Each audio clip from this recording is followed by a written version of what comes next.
Bismillah, assalamualaikum warahmatullahi wabarakatuh, sahabat-sahabat Cakrawala God. Hari ini kita mau pamer apa ini? Nangka atau gori kalau bahasa Jawanya, sahabat-sahabat ya. Ini gori versi Lampung Tengah. Ini adalah tanaman yang ada di lingkungan kandang kita, sahabat-sahabat. Coba kita jauhkan biar terlihat nampak semuanya. Nah, ini adalah kandang kita, kandang breeding kita, sahabat-sahabat. Di video selanjutnya di video sebelumnya maksudnya kita sudah tunjukkan bagaimana pasar atau market yang kita miliki atau potensi market yang akan kita garap ketika kita memutuskan untuk usaha breeding kambing, sahabat-sahabat ya. Nah, ini adalah ukuran-ukuran oke untuk dijual ke kita ya, dengan harga sekitar 1,2 juta, sahabat-sahabat ini ya. Jadi dengan ukuran seperti ini kita bisa capai di umur 4 bulan kalau kita menggunakan breeding dengan bahan Jawa Randu, kemudian yang model seperti ini ya, sahabat-sahabat. Nih modelnya Jawa Randu dengan perhitungan pakan yang sedikit detail gitu ya, sahabat-sahabat ya. Jadi tidak yang penting hidup, tapi sedikit aja untuk berhitung tentang bagaimana kos pakan untuk menghasilkan anak-anak yang seperti ini.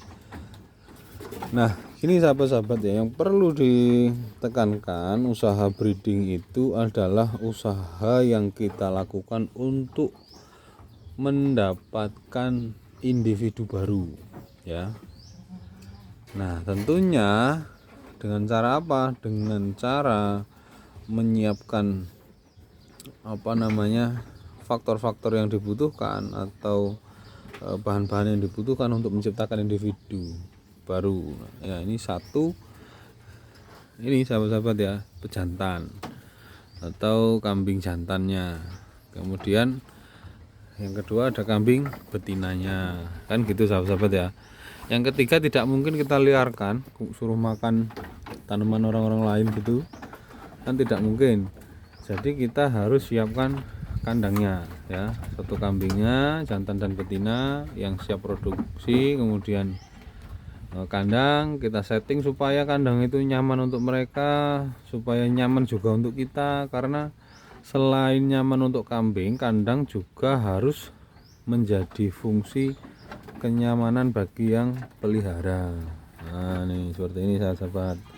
Nah, kalau yang pelihara repot, misalkan desain kambingnya sekat-sekat, kemudian kalau ada yang birahi harus keluarin pejantannya terus disatukan sama yang betina, model kayak gitu, pelihara 5 ekor betina udah sibuk ya, sahabat ya. Kita harus pertimbangkan bagaimana teknis perawatan kambing-kambing ini supaya lebih gampang bagi yang pelihara. Karena kenapa harus begitu? Karena kita tidak mungkin akan terus bisa bekerja seperti ini, sahabat-sahabat ya. Pelihara kambing, ngarit, segala macam itu nggak mungkin. Jadi nanti ketika kita punya potensi untuk dikembangkan lebih besar, teknis-teknis pemeliharaannya itu bisa gampang, sehingga kita bisa delegasikan, kita bisa berikan tugas-tugas yang berat-berat untuk ngasih makan, ngasih minum, terus ngarit itu ke orang-orang yang bisa kita bayar gitu, sahabat-sahabat. Atau ya anggaplah arah usaha kita itu supaya bisa punya karyawan gitu. Nah, jadi harus begitu cara berpikirnya. Jangan berpikir wah ini makannya tak cari sendiri terus biar gratis, terus ngaritnya sendiri biar irit. Tidak ya, konsep bisnisnya harus jelas, kita targetnya juga harus jelas, caranya juga harus jelas ya, supaya kita punya standar operasional yang memungkinkan untuk usaha kita ini bisa di handle orang lain bagaimanapun sumber daya manusianya gitu sahabat-sahabat ya. Nah kalau sudah punya cara berpikir seperti itu gampang akhirnya nanti sahabat-sahabat, kita tinggal praktekkan ilmu yang kita punya ya. Seperti ilmu misalkan breeding nih, breeding ini kita punya ilmu 8 bulan sekali induk harus beranak, kemudian umur 6 bulan target bobotnya di 30 kilo anakannya. Nah itu kita punya role yang jelas, jadi nanti kita juga bisnisnya juga jelas gitu sahabat-sahabat ya. Yang kita produksi memang betul-betul individu baru cempe gitu ya, sampai dia digemukkan nanti sampai umur 6 bulan baru kita trading atau jualan. Nah nanti ketika jualan juga ada ilmunya, nah itu kita pelajari secara bertahap ya. Satu teknisnya harus kita matang seperti ini sahabat-sahabat ya. Kita mau tinggal kemana aja semua orang bisa kalau cuma ngasih makan atau ngisi tempat makan ini dengan pakan yang kita sudah siapkan. Nah itu kan semua orang bisa. Kemudian mengamati terjadinya apa ya drama yang ada di sini ya, tentunya kayak mana yang kawin, mana yang bunting, mana yang melahirkan, kita cukup amati ya, bukan ikut campur dengan kehidupan mereka, karena mereka kita sudah jamin ya tempatnya, kandangnya itu betul-betul nyaman, didesain untuk mereka itu berkembang biak sebanyak-banyaknya di sini ya. Nah ini kan ada tempat makan, di tempat makan juga kita kasih apa namanya ini lantai kayu supaya bisa tidur nyaman di sini ya, nggak kotor. Kemudian mereka juga bisa beraktivitas ke sana ya, keliling-keliling sebagai bentuk exercise atau melatih otot-otot betina induk yang bunting dengan tujuan manakala mereka melahirkan, mereka itu punya otot yang sudah terbiasa digunakan untuk gerak, jadi ketika dalam proses kelahiran juga gampang ya. Jadi otot itu mampu meregang gitu, otot itu punya energi untuk melawan kontraksi itu terus, sehingga bisa ngeden lah, cara orang Jawa itu bisa ngeden, bisa melahirkan dengan lancar tanpa perlu kita lakukan pertolongan ya. Mungkin kalau kita sedikit nganggur karena populasi juga baru berapa 14 ekor ya, 13 ekor induk produktif plus 1 ekor doro agak jelek ini. Nah ini ya 14 indukannya. Kemudian kita menghasilkan anak 12 ekor itu jantan, kemudian 6 ekor betina, berarti 18 ekor. Kemarin mati 2 ekor, seharusnya 20. Jadi 13 induk produktif itu menghasilkan 20 anakan sebetulnya sahabat-sahabat. Tapi oke lah, oke itu udah bagus ya, asalkan kita begini standarnya sahabat-sahabat ya. Kita ini kalau total induk kita 10 ekor, maka target per siklus kelahiran itu harus 15 ekor gitu aja, 1,5 dari total induk yang dipelihara. Itu udah sukses, sudah berhasil. Nah kemudian seni untuk memilih kambingnya, kita mau memutuskan untuk pelihara kambing jenis apa. Nah, kita mengupayakan untuk memelihara kambing jenis crossbur sahabat-sahabat ya. Kita gunakan jantan crossbur ini sahabat, namanya Jagger. Ini umurnya sudah paling nyaris 10 tahun ini sahabat-sahabat. Nah, kemudian peranakannya seperti ini ya, cross karena kita kawinkan dengan kambing-kambing lokal. Kalau kita kawinkan dengan kambing-kambing cross juga, maka genetik burnya seperti ini 1, 2, ini lumayan terlihat gitu. Nah jangka panjang ya, cara kita beternak nanti itu menahan peranakan betina, menjual peranakan jantan. Nah jadi nanti kita jantan-jantan seperti ini kita jual sahabat-sahabat ya, kita jual. Nah kita keep yang betina-betina supaya apa? Kita berharap kita punya indukan atau betina-betina crossbur sebanyak mungkin ya, minimal target 2 tahun ke depan itu 30 ekor. Nah itu nanti kita carikan full blood ya, kambing bur yang full blood untuk menopang perbaikan genetik juga. Jadi full blood kita silangkan dengan cross bur, maka menghasilkan F1 dari keturunan cross. Nah, jadi harapan kita genetik burnya lebih kental gitu sahabat-sahabat ya nanti ke depan. Jadi ini sementara karena kita bisanya pakai indukan lokal, ya kita pakai indukan lokal terlebih dahulu. Nah, nanti kalau kita sudah punya 30 calon induk dari peranaan yang kita peroleh dari peternakan ini, nah kita nanti bikin kandang yang lebih gede dan lebih luas untuk mengembangkan kambing-kambing bur. Kenapa kita memilih mengembangkan kambing-kambing bur sahabat-sahabat? Kambing bur ini kambing yang cocok di wilayah kita, kambing yang tidak begitu banyak kendala saat dipelihara ya. Kambing ini cenderung sangat adaptif terhadap lingkungan. Nah, seperti ini ya, segede ini masih nyusu. Nah, ini adaptif terhadap lingkungan sahabat-sahabat ya, tidak manja gitu, tidak gampang pilek, tidak gampang sakit gitu. Nah, dan kemudian nilai ekonominya juga masih masuk, ada komunitasnya sahabat-sahabat ya. Nah, itu mau kita jaga ya, kita menginginkan ingin masuk di dalam komunitas kambing bur itu, kemudian menciptakan kambing-kambing yang unggul ya, sehingga membantu teman-teman yang bergerak di usaha kambing bur itu terbantu dengan produk-produk kita. Nah, seperti ini sahabat-sahabat ya, ini produk cross bur kita sudah terlihat ya, ada perototan ganda atau double muscle yang kita suka dari bur itu sahabat-sahabat ya. Nah, kemudian yang kedua, kalau kita bermain bur ya, selain kita punya komunitas sendiri, kita juga ketika memutuskan untuk bermain reguler atau pemasok daging lah ya, itu sangat oke ya, menggunakan darah bur ini sangat oke. Kenapa sangat oke? Kita tahu sendiri bur itu memang kambing tipe pedaging.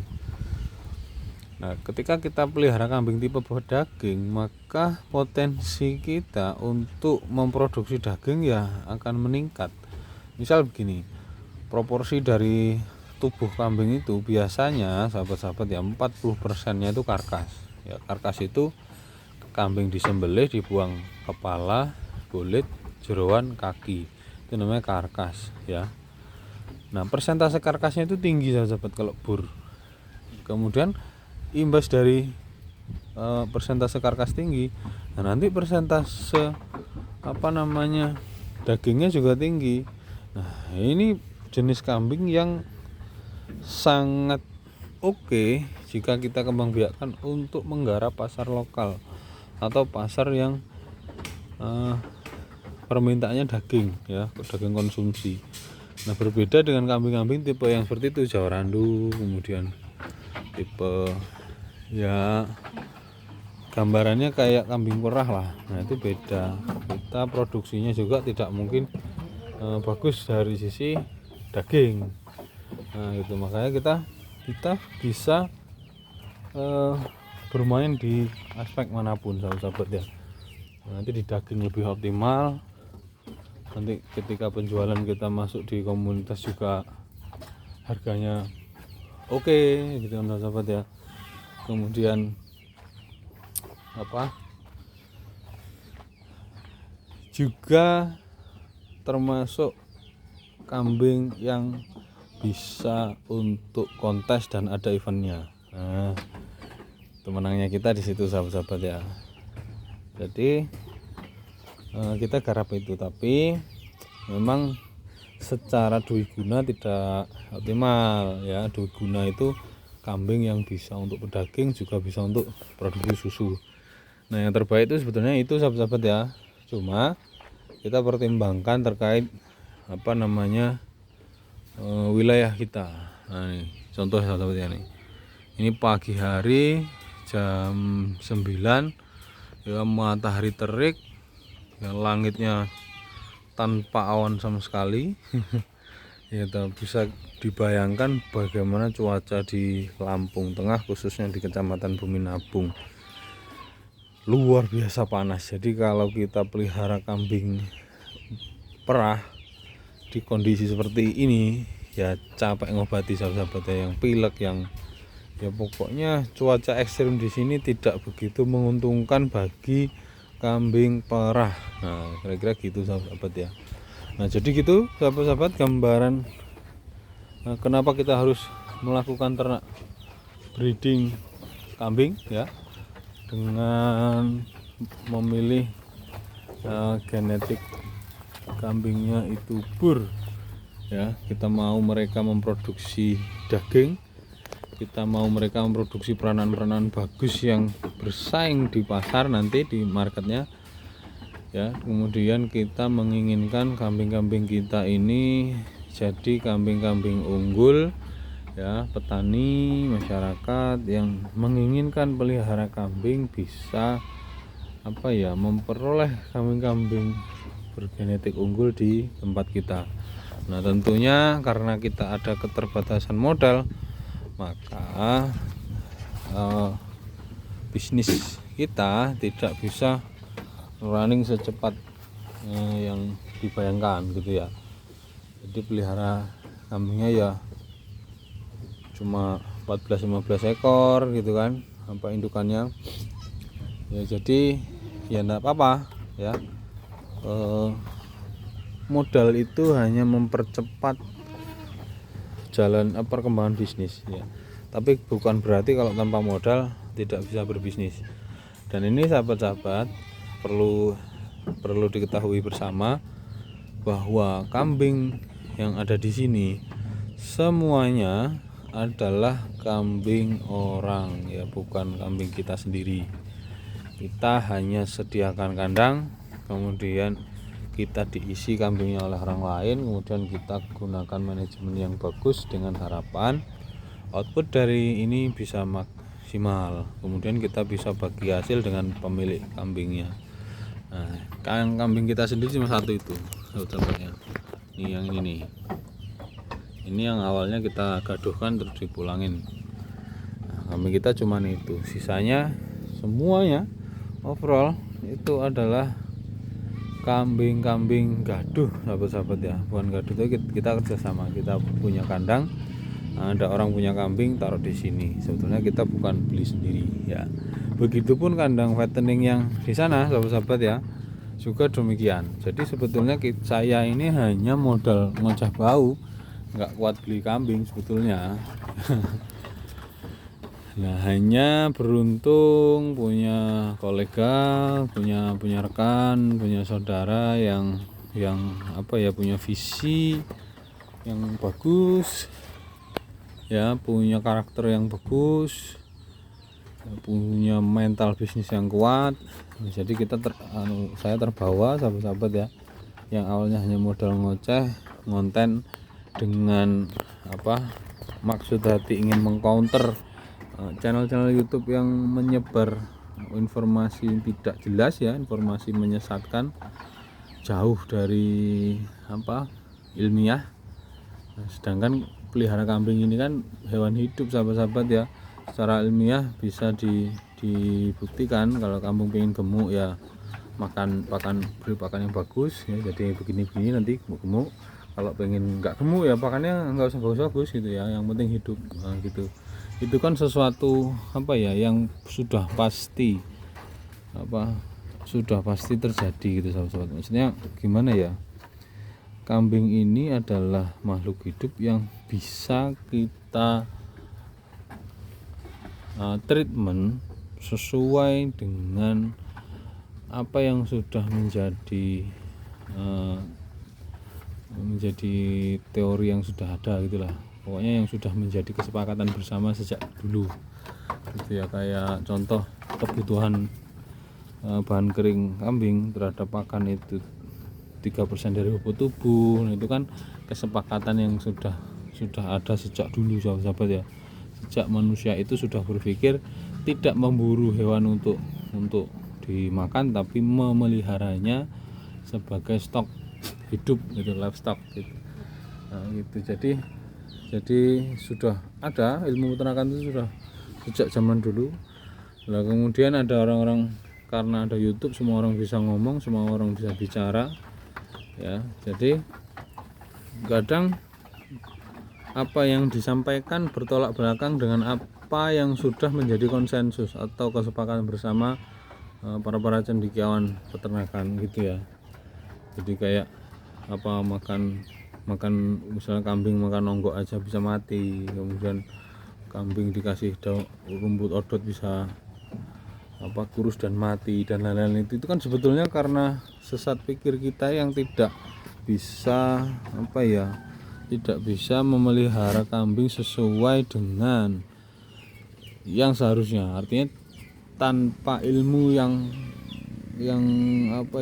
minimal standar ilmu lah, tahu itu sebenarnya mereka itu kan peliharanya hanya lihat temen sukses, langsung ikut pelihara supaya bisa meniru kesuksesannya, kemudian kasih makannya ya tidak pernah belajar. Kalau kata mbah saya begini, cuman begitu.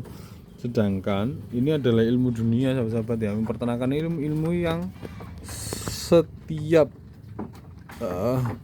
setiap waktu itu berkembang gitu loh ya. Tidak ilmu saklek kayak misalkan ilmu agama itu ya la ilaha illallah tidak akan berubah gitu loh. Kayak misalnya agama Islam tidak ada Tuhan selain Allah, itu tidak akan berubah ya.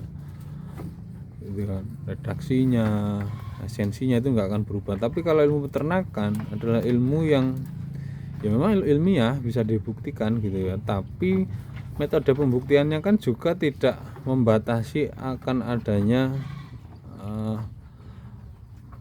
hipotesis baru gitu ya sahabat-sahabat. Jadi bukan berarti ini saklek, ilmu saklek gitu ya, ilmu yang bisa berkembang. Jadi jangan batasi sahabat-sahabat untuk belajar lebih panjang, lebih banyak terhadap peternakan gitu ya, ilmu peternakan. Jadi nanti sahabat-sahabat kalau memutuskan untuk menjadi peternak, kemudian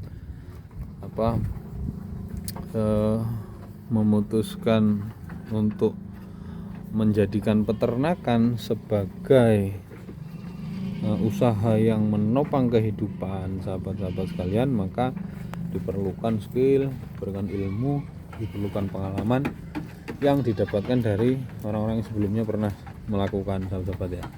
Jadi sebelum saya melakukan usaha peternakan yang harapannya menopang kehidupan saya, itu saya ikut dulu pelatihan online. Zaman corona itu banyak ya, karena pembanding itu sangat penting dalam ilmu pengetahuan ya. Masalah pembanding itu begini sahabat-sahabat ya, misal yang kita tahu di kampus peternakan adalah A, B, C, D, E, F, G. Nah, kemudian ketika di sektor bisnisnya ternyata peternakanku Z, X, Y. Nah pokoknya hal-hal seperti itu kita perlu cari titik temunya supaya kita dalam berusaha juga maksimal sahabat-sahabat ya. Jadi tidak serta-merta kalau dulunya sekolahnya peternakan ya sudah pasti mumpuni ilmunya di bidang peternakan, tidak sahabat-sahabat ya. Ada potensi kesalahan juga di dalamnya, kayak tidak update terhadap perkembangan ilmu pengetahuan peternakan, sehingga kita berasumsi sama kayak misalkan ayam ras itu ya, ayam broiler itu dulu kita disampaikan panen ayam broiler itu ada yang setengah tahun, kemudian berkembang lagi jadi 4 bulan, kemudian berkembang lagi hanya 2 bulan bisa panen 1,5 kilo. Nah gitu ya. Nah kalau kita telan mentah-mentah yang ada di pelajaran itu ya kita salah kaprah. Ketika kita di lapangan umur 20 hari aja sudah 1,3 sampai 1,5 kilo, tidak ada 1 bulan ya. Dan jadi ya begitu ilmu peternakan itu berkembang ya sahabat-sahabat. Jangan batasi keingintahuan sahabat-sahabat terhadap peternakan itu dengan karena saya sudah sukses, karena saya sudah tua dan lain-lain. Jangan ya. Kemudian jangan hanya saya yang menjadi rujukan sahabat-sahabat ya. Saya minta itu supaya kita lebih berimbang. Ketika saya berasumsi bahwa kambing itu A, B, C, D, E, F, G gitu, maka sahabat-sahabat perlu pembanding, perlu adanya sudut pandang lain agar lebih luas dalam melihat, perspektifnya lebih luas lah, jangkauannya lebih luas gitu ya. Jadi tidak percaya buta, tetapi apa yang saya sampaikan yaitu adalah mayoritas konsensus atau kesepakatan bersama para peternak dari zaman dulu ya, gitu sahabat ya. Oke, mungkin itu dulu sahabat-sahabat. Terima kasih atas atensi. Mohon maaf ini agak panjang videonya karena ini joli, seharusnya saya ngonten ya minimal seminggu 3 kali lah ya. Kita sharing-sharing ilmu, kita sharing-sharing pengalaman, tapi malah kadang sebulan sekali ya. Jadi tak buatkan video versi panjang tentang motivasi untuk memulai usaha peternakan breeding kambing itu dari dasarnya bagaimana. Oke, sekali lagi terima kasih sahabat-sahabat atas atensi. Kita jumpa di video selanjutnya. Wassalamualaikum warahmatullahi wabarakatuh.